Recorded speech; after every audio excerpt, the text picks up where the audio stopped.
ಆತ್ಮೀಯರೇ ನಮಸ್ಕಾರ. ಇದೊಂದು ಪುಟ್ಟ ನೀತಿಕತೆ, ನೈಜ ಘಟನೆ ಅಂದ್ಕೊಂಡ್ರೂ ತಪ್ಪಾಗಲಿಕ್ಕಿಲ್ಲ. ಅದೊಂದು ಪುಟ್ಟ ಸಂಸಾರ, ತಂದೆ ತಾಯಿ ಒಬ್ಬ ಮಗ ಚೆನ್ನಾಗೇ ಓದ್ತಾ ಇರ್ತಾನೆ. ಅಂದರೆ ತಂದೆ ಶಿಸ್ತು ಪಾಲನೆಯ ಮನುಷ್ಯ. ಹಾಗಾಗಿ ಮಗನಿಗೆ ಬಾಲ್ಯದಿಂದಲೇ ಸಾಕಷ್ಟು ವಿಚಾರಗಳನ್ನು ಹೇಳ್ತಾ ಇರ್ತಾರೆ. ನೀನು ಹೀಗಿರಬೇಕು, ಹೀಗೆ ಮಾಡಬೇಕು, ಹೀಗೆ ಮಾಡೋದು ಸರಿಯಲ್ಲ, ಇದ್ಯಾಕೆ ಹೀಗೆ ಮಾಡ್ತಾ ಇದೆಯಾ, ಹೀಗೆಲ್ಲ ಒಂದು ಪ್ರಶ್ನೆ ಮೇಲೆ ಪ್ರಶ್ನೆ ಮಾಡ್ತಿರ್ತಾರೆ. ಮಗ ಬೆಳೀತಾ ಇರ್ತಾನೆ, ಓದ್ತಾ ಇರ್ತಾನೆ. ಅಂದರೆ ಇದು ಶಿಸ್ತು ಅಂತ ಹೇಳೋದಕ್ಕಿಂತ ಏನೋ ಅವನು ಒಂದು ಒಳ್ಳೆಯ ರೀತಿಯಲ್ಲಿ ನಡೀಬೇಕು, ಹಾಗಾಗಿ ಆ ದೃಷ್ಟಿಯಲ್ಲಿ ಅವ್ರು ಹೇಳ್ಕೊಡ್ತಾ ಇರ್ತಾರೆ. ಅದು ಅವನಿಗೊಂದು ಬಾಲ್ಯದಿಂದಲೇ ಒಂಥರ ಇದೇನು ನಮ್ಮಪ್ಪ ಹೀಗೆ ಮಾಡ್ತಿದ್ದಾರೆ ಅಂತ ಒಂದು ಪ್ರಶ್ನೆ ಕಾಡುತ್ತೆ. ಅಂದರೆ ತಂದೆ ಅವನು ಊಟ ಮಾಡಿದ ತಕ್ಷಣ ತಟ್ಟೆಯನ್ನು ತೊಗೊಂಡೋಗು ಸಿಂಕಿಗೆ ಹಾಕು, ಅಥವಾ ತಟ್ಟೆಯನ್ನು ತೊಳೆದಿಡು, ಮತ್ತು ಅನಗತ್ಯವಾಗಿ ಫ್ಯಾನೆಲ್ಲ ಆನ್ ಆಗಿದೆ, ಯಾಕೆ ಇದನ್ನೆಲ್ಲ ಆಫ್ ಮಾಡಬಾರ್ದು, ನಾವೇ ಮಾಡಬೇಕು ಅಂತ ಇದೆಯಾ, ಆಫ್ ಮಾಡು, ನೋಡು ಲೈಟ್ ನೋಡಲಿ, ಅಲ್ಲಿ ರೂಮ್ನಲ್ಲಿ ಯಾರೂ ಇಲ್ಲ ಅಲ್ಲಿ, ಹಾಗಾಗಿ ಲೈಟ್ ಆನ್ ಆಗಿದೆ, ಆಫ್ ಮಾಡಬೇಕನ್ನೆಲ್ಲ. ಸ್ವಲ್ಪ ಹಾಗಿದೆ ದೇವರಿಗೆ ದೀಪ ಹಚ್ಚು, ಧ್ಯಾನ ಮಾಡು, ಪ್ರಾರ್ಥನೆ ಮಾಡು, ಓದ್ಕೋ, ಓದೋದಕ್ಕೆ ಹೆಚ್ಚಿನ ಆಸಕ್ತಿ ಕೊಡು, ಇದೆಲ್ಲ ಮುಂದೆ ನಿನಗೆ ಅನುಕೂಲ ಆಗುತ್ತೆ ಅಂತ ಹೇಳಿ. ಇದು ಅವನಿಗೆ ಕೇಳ್ತಾನೆ ಸಣ್ಣದರಲ್ಲಿ, ಬಟ್ ಅವನಿಗೆಲ್ಲೋ ಒಂದೊಂಥರ ಕಿರಿಕಿರಿ ಆಗ್ತಾಯಿತ್ತು, ಏನು ನಮ್ಮಪ್ಪ ಹೀಗೆ ಅಂತೇಳಿ. ಸ್ಕೂಲಿಗೆ ಹೊರಡಬೇಕಾದ್ರೆ ಯೂನಿಫಾರ್ಮ್ ಸರಿ ಹಾಕ್ಕೊಂಡಿಯಾ, ಇದ್ಯಾಕೆ ಟೈ ಈ ಥರ ಹಾಕ್ಕೊಂಡಿದ್ಯಾ, ಸರಿ ಹಾಕೋ, ಇದನ್ನು ಬೆಲ್ಟ್ ನೋಡಿ ಹೆಂಗೆ ಸಿಕ್ಕಿಸ್ಕೊಂಡಿದ್ಯಾ, ಬೆಲ್ಟ್ ಕಟ್ಕೋ ಸರಿಯಾಗೋದನ್ನು, ಹೀಗೆಲ್ಲ ಹೋಗ್ತಾರ. ಶೂ ನೋಡಿಲಿ ಪಾಲಿಷ್ ಮಾಡ್ಕೊಂಡಿದ್ಯಾ, ಎಷ್ಟು ದಿವಸ ಇದು ಮಾಡಿಕೊಂಡು ಪಾಲಿಷ್ ಮಾಡ್ಕೊ, ಯಾಕೆ ಬೇರೆಯವ್ರನ್ನೆಲ್ಲ ನೋಡಿ ನೀನು ಯಾಕೆ ಕಲಿಬಾರ್ದು, ನೀನು ಇವೆಲ್ಲ ಕಲಿಬೇಕು ನೀನು ಅಂತ ಹೇಳ್ತಾ ಇರ್ತಾರೆ. ವಾಟರ್ ಬಾಟಲ್ ತೊಗೊಂಡ್ಯಾ, ಬಸ್ ಪಾಸ್ ತೊಗೊಂಡ್ಯಾ, ಇನ್ನು ಸ್ಕೂಲ್ ಐ ಡಿ ತೊಗೊಂಡ್ಯಾ ಅಂತ ಹೀಗೆಲ್ಲ ಕೇಳ್ತಾ ಇರ್ತಾರೆ. ಸರಿ ನೋಡಲಿ ಹೊರಗಡೆ ಗೇಟ್ ತೆಗೆದು ಹೋಗ್ತಾ ಇದೆ, ಗೇಟ್ ಹಾಕೋಗ್ಬೇಕು, ಗೇಟ್ ಹಾಕೋ, ಇದೆಲ್ಲ ಕಲಿಬೇಕು ನೀನು ಈಗಲಿಂದಲೇ, ಸ್ವಲ್ಪ ಇವನ್ನೆಲ್ಲ ನೋಡಿ ಕಲ್ತ್ಕೋಬೇಕಪ್ಪ ನೀನು ಅಂತ ಹೇಳ್ತಾರೆ. ಸರಿ, ಅವನು ಸಣ್ಣದ್ರಿಂದನೇ ಅಪ್ಪ ಆ ರೀತಿ ಹೇಳೋದ್ರಿಂದ ಆ ರೀತಿಯೇ ಒಂಥರ ಅಪ್ಪನ ಭಯಕ್ಕೋ ಅಥವಾ ಅಪ್ಪನ ಒಂದು ಬಲವಂತಕ್ಕೋ ಇದನ್ನೆಲ್ಲ ಮಾಡ್ಕೊಂಬರ್ತಾನೆ. ಅಂದರೆ ಎಲ್ಲಾದರೂ ಈಗ ನಲ್ಲಿಲಿ ನೀರು ಹೋಗ್ತಾ ಇದ್ದರೆ ನೀರು ನಿಲ್ಲಿಸೋದಾಗಲಿ, ಅಥವಾ ಫ್ಯಾನು ಆನ್ ಆಗಿದರೆ ಯಾರೂ ಇಲ್ಲ ಅಂದರೆ ಆಫ್ ಮಾಡೋದಾಗಲಿ, ಲೈಟ್ ಆನ್ ಆಗಿದರೆ ಆಫ್ ಮಾಡೋದಾಗಲಿ, ಎಲ್ಲ ಕೆಲಸಗಳನ್ನು ಸ್ವಲ್ಪ ಅವನಾಗ ರೂಢಿಸ್ಕೊಂಬರ್ತಾನೆ. ಆದರೆ ಬೆಳೀತಾ ಬೆಳೀತಾ ಕಾಲೇಜಿಗೆ ಬರ್ತಾನೆ, ಡಿಗ್ರಿ ಆಗುತ್ತೆ, ಡಿಗ್ರಿ ಓದ್ತಾ ಇರಬೇಕು, ತಿರ್ಗಿ ಅಪ್ಪಂದು ಇದ್ದೇ ಇರುತ್ತೆ. ಅಮ್ಮ ಸ್ವಲ್ಪ ನಿಮ್ಮಪ್ಪ ಹೇಳಿದ್ದು ಕೇಳಪ್ಪ, ಅವ್ರು ಒಳ್ಳೇದು ಕೆಲವು ಹೇಳೋದು, ನೀನು ಯಾಕೆ ಆ ಥರ ಮಾಡಿದ್ಯಾ ಅಂತೇಳಿ. ಇದೇನು ನಮ್ಮಮ್ಮ ಕೂಡ ಅಪ್ಪನಿಗೆ ಸಪೋರ್ಟ್ ಮಾಡ್ತೀವಿ, ನನಗೆ ಯಾರು ಸಪೋರ್ಟ್ ಮಾಡ್ತಿಲ್ಲ, ಏನಿದು ನಾನು ಅಷ್ಟೊಂದು ಕೆಟ್ಟವನ, ಅಥವಾ ನನಗೇನು ಗೊತ್ತಿಲ್ವ, ತಿಳುವಳಿಕೆ ಇಲ್ವ ನನಗೆ, ಇವೆಲ್ಲ ನನಗೆ ಗೊತ್ತಾಗಲ್ವ, ಇದನ್ನು ಹೇಳಿಸ್ಕೋಬೇಕಾ ಅನ್ನೋ ರೀತಿಲಿ ಯೋಚನೆ ಮಾಡ್ತಾ ಇರ್ತಾನೆ.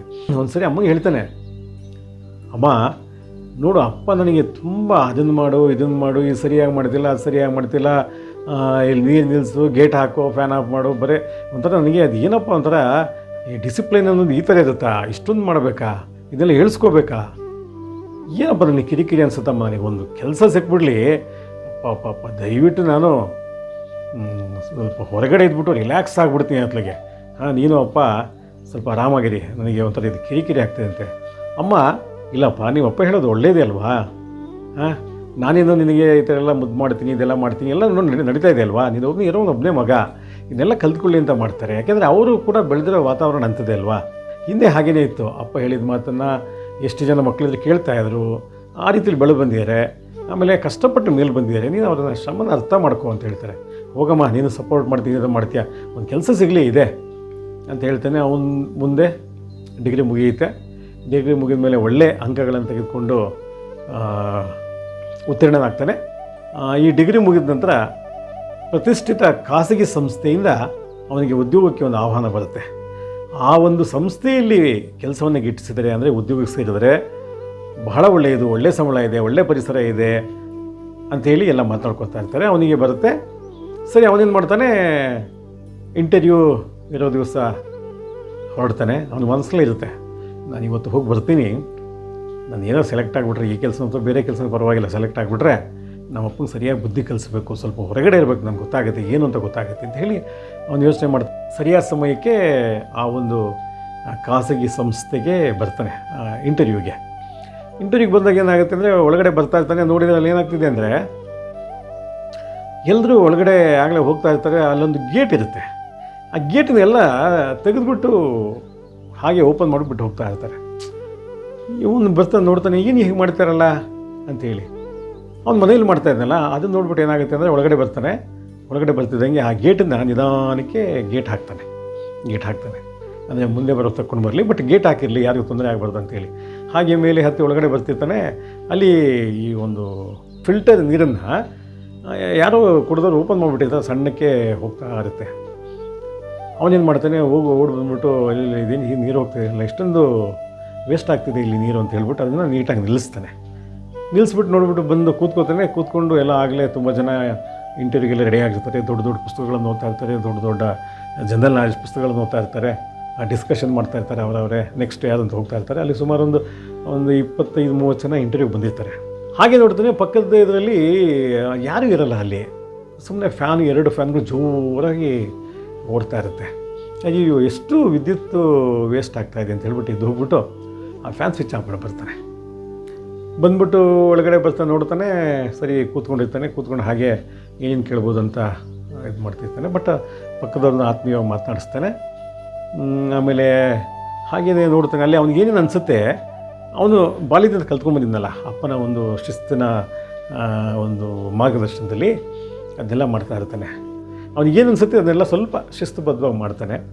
ಇಂಟರ್ವ್ಯೂನಲ್ಲಿ ಕೊನೆಯವನು ಇವನೇನು ಮಾಡ್ತಾನೆ, ತನ್ನ ರೆಸ್ಯೂಮನ್ನು ಒಂದು ಫೈಲನ್ನು ಇಟ್ಕೊಂಡ್ಬಿಟ್ಟು ಒಳಗಡೆ ನಿಂತ್ಕೊಂಡ ತಕ್ಷಣ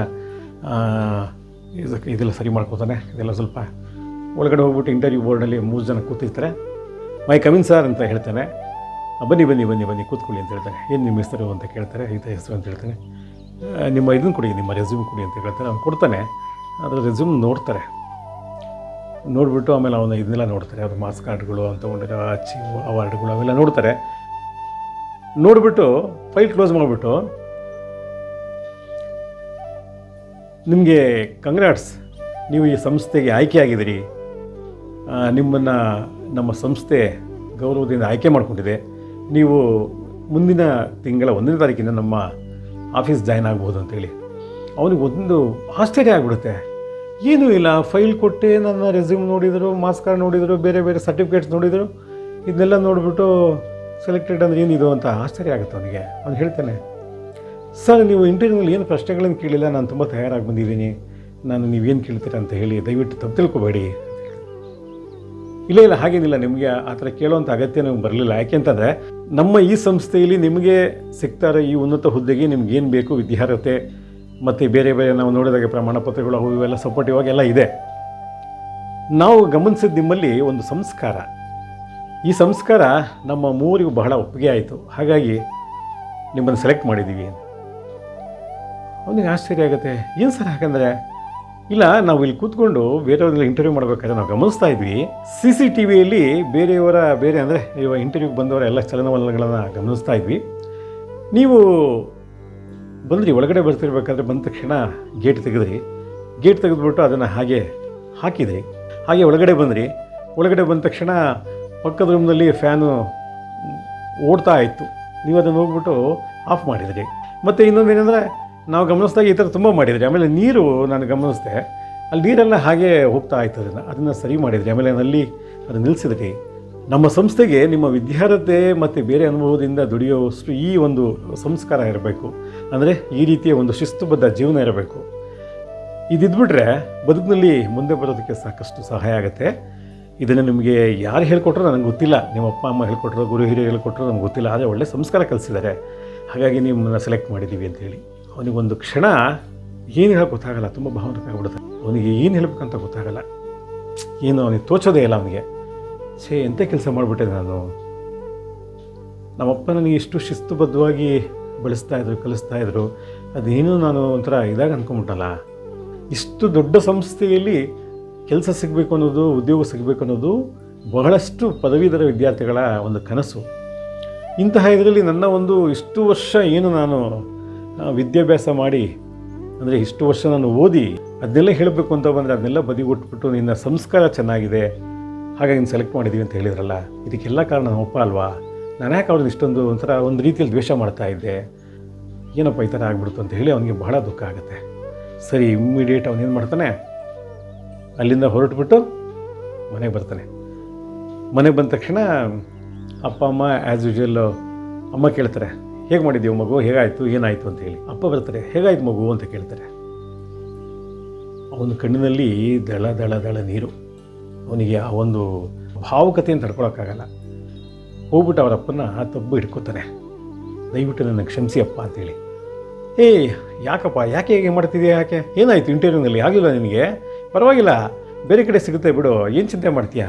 ಅದಕ್ಕೆ ಅವ್ನು ಹೇಳ್ತಾನೆ, ಅಪ್ಪ ಇಲ್ಲ, ನನಗೆ ಉದ್ಯೋಗ ಸಿಕ್ತು, ನನಗೆ ಅಂದರೆ ನೆಕ್ಸ್ಟ್ ಮಂತು 1ನೇ ತಾರೀಕಿಂದ ಬರೋಕ್ಕೆ ಹೇಳಿದ್ದಾರೆ, ಒಳ್ಳೆ ಕಡೆ ಸಿಕ್ಕಿದೆ, ಒಳ್ಳೆ ಸಂಬಳ ಸವಲತ್ತೆಲ್ಲ ಸಿಕ್ಕಿದೆ, ಎಲ್ಲ ಸೌಕರ್ಯಗಳಿದೆ. ಅಲ್ಲಿ ಏನಾಯಿತು ಅಂತ ಹೇಳಿಬಿಟ್ಟು ಅವನು ಇದನ್ನೆಲ್ಲ ಹೇಳ್ತಾನೆ, ಈ ಥರ ಆಯಿತು ಅಂತೇಳಿ. ನಾನು ಏನು ಅಂದ್ಕೊಂಡ್ಬಿಟ್ಟಿದ್ದೆಪ್ಪ, ನಿಮಗೆ ನೀವೆಲ್ಲ ನನ್ನ ಮೇಲೇನೋ ಒತ್ತಡ ಹೇರ್ತಾ ಇದ್ದೀರಿ, ಬಲವಂತ ಮಾಡ್ತೀರಿ ಅಂತ ಹೇಳ್ಬಿಟ್ಟು, ದಯವಿಟ್ಟು ನನ್ನನ್ನು ಕ್ಷಮಿಸಿ. ನಾನು ಬೆಳೀತಾ ನೀವು ಹೇಳ್ತಿದ್ದು ಕೇಳಿಬಿಟ್ಟು ನನಗೇನೋ ಬಹಳ ಒಂಥರ ಏನೋ ಡಿಸಿಪ್ಲಿನ್ ಕಲಿಸ್ತಾ ಇದ್ದೀರಾ, ಅಥವಾ ನನಗೇನು ಇಷ್ಟ ಇಲ್ಲ, ಆದರೆ ನಾನೇನೋ ನೀವು ಹೇಳಿದ್ದನ್ನೆಲ್ಲ ಒಂಥರ ಇಷ್ಟ ಇಲ್ಲದೆ ಮಾಡ್ತಾಯಿದ್ದೆ. ಆ ಇಷ್ಟ ಇಲ್ಲದೆ ಮಾಡಿದ್ರು, ಬಟ್ ನಾನು ಏನು ನಿಮ್ಮಿಂದ ಕಲಿತೆ ಅದನಿಗೊಂದು ಈ ದೊಡ್ಡ ಒಂದು ಉನ್ನತ ಉದ್ಯೋಗವನ್ನು ಒದಗಿಸ್ಕೊಡ್ತು, ನನಗೆ ಒಂದು ಹಾಕಿ ಕೊಟ್ಟಿದ್ದೀರಾ, ಈ ದಾರಿಯಲ್ಲಿ ನಾನು ನಡೀತೀನಿ ಅಂತ ಹೇಳಿ ಅವರಿಗೆ ಕ್ಷಮೆ ಕೇಳ್ತಾನೆ. ಅಲ್ವಾ ಸ್ನೇಹಿತರೆ? ಏನಾಗ್ತಿದೆ ಅಂತಂದರೆ ಮಕ್ಕಳಲ್ಲಿ ಸಾಕಷ್ಟು ಬದಲಾವಣೆಗಳು ಬಂದಿದೆ. ಹಾಗಾಗಿ ತಂದೆ ತಾಯಿ ಎದುರು ಮಾತನಾಡಬೇಕಾದ್ರೆ ಸ್ವಲ್ಪ ಒಂಥರ ತಂದೆ ತಾಯಿ ಎದುರು ವಾದ ಮಾಡೋದು, ಆಮೇಲೆ ಮಾತು ಬೆಳೆಸೋದು, ಇಲ್ಲಿ ಮಕ್ಕಳದೇ ತಪ್ಪು ಅಂತ ಹೇಳೋಕ್ಕಾಗಲ್ಲ, ತಂದೆ ತಾಯಿಯರದು ಕೂಡ ತಪ್ಪಿರಬಹುದು. ಮಕ್ಕಳನ್ನು ನಾವು ಸಣ್ಣದ್ರಿಂದ ನಾವು ತಿದ್ದುಕೊಂಡು ಬರಬೇಕಾಗತ್ತೆ. ಗಿಡವಾಗಿ ಬಗ್ಗದ್ದು ಮರವಾಗಿ ಬಗ್ಗೀತಿ ಅಂತ ಹೇಳ್ತಾರೆ ನೋಡಿ. ಹಾಗಾಗಿ ಸಣ್ಣದ್ರಿಂದ ಇವನ್ನೆಲ್ಲ ಕೆಲವು ತುಂಬ ಒತ್ತಡ ಹೇರೋದಂತಲ್ಲ, ಬಲವಂತ ಮಾಡೋವಂಥದ್ದಲ್ಲ, ಒಂದು ಬಾಲ್ಯದಿಂದ ಅವ್ರಿಗೆ ಒಳ್ಳೆಯ ಒಂದು ಸಂಸ್ಕಾರವನ್ನು ಕಲಿಸ್ತಾ ಬಂದರೆ ಮುಂದೆ ಸಾಕಷ್ಟು ಅನುಕೂಲಗಳಾಗತ್ತೆ. ಅವರು ಇಂಡಿಪೆಂಡೆಂಟಾಗಿ ಬೆಳೀಲಿ ಅಥವಾ ಒಟ್ಟಿಗೆ ಬೆಳೀಲಿ, ಏನೇ ಆದರೂ ಅವರಿಗೆ ಅನುಕೂಲ ಆಗುತ್ತೆ ಇದರಿಂದ, ಅಲ್ವಾ? ಕೆಲವರು ಹಿರಿಯರು ಮಕ್ಕಳಿಗೆ ಹೇಳ್ತಾರೆ, ನೀವು ಬೆಳೀತಾ ಒಂದು ಪ್ರೌಢಾವಸ್ಥೆಗೆ ಬಂದ ನಂತರ ನಿಮ್ಮ ಅಪ್ಪ ಅಮ್ಮನ ಎದುರು ಮಾತಾಡಬೇಕಾದ್ರೆ 2 ಕ್ಷಣ ಯೋಚನೆ ಮಾಡಿ ಮಾತಾಡಿ ಅಂತೇಳಿ. 2 ಕ್ಷಣ ಯೋಚನೆ ಮಾಡಿದ್ರೆ ಏನೋ ಮಾತಾಡೋದಕ್ಕಿಂತ 2 ಕ್ಷಣ ಯೋಚನೆ ಮಾಡಿ ಮಾತನಾಡಿದರೆ ಆಗ ಇವೆಲ್ಲ ಗೊಂದಲಗಳಿರೋದಿಲ್ಲ. ಅಪ್ಪ ಅಮ್ಮ ಮಕ್ಕಳ ಹತ್ರ ಮಾತಾಡಬೇಕಾದ್ರೆ, ಮಕ್ಕಳು ಅಪ್ಪ ಅಮ್ಮನ ಹತ್ರ ಮಾತಾಡಬೇಕಾದ್ರೆ ಕೆಲವು ಕ್ಷಣ ಯೋಚನೆ ಮಾಡಿ ಮಾತನಾಡಿದರೆ, ಇಂಥ ವಿಷಯಗಳಲ್ಲಿ ಮಾತನಾಡಿದರೆ ಅದು ಇಬ್ಬರಿಗೂ ಹೊಡಿತು. ಆತ್ಮೀಯರೇ, ಈ ಸಂಚಿಕೆ ನಿಮಗೆ ಹೇಗನ್ನಿಸ್ತು? ದಯವಿಟ್ಟು ಕಮೆಂಟ್ ಮಾಡಿ, ಲೈಕ್ ಮಾಡಿ, ಶೇರ್ ಮಾಡಿ. ನಿಮ್ಮ ರಾಗಸುದೆ ಯೂಟ್ಯೂಬ್ ವಾಹಿನಿಗೆ ಚಂದಾದಾರರಾಗುವ ಮೂಲಕ ನಮ್ಮನ್ನು ಬೆಂಬಲಿಸಿ ಅಂತ ಕೇಳ್ಕೊಳ್ತಾ ಮತ್ತೊಂದು ಸಂಚಿಕೆಯಲ್ಲಿ ಪುನಃ ಭೇಟಿ ಮಾಡ್ತೀನಿ. ನಮಸ್ಕಾರ.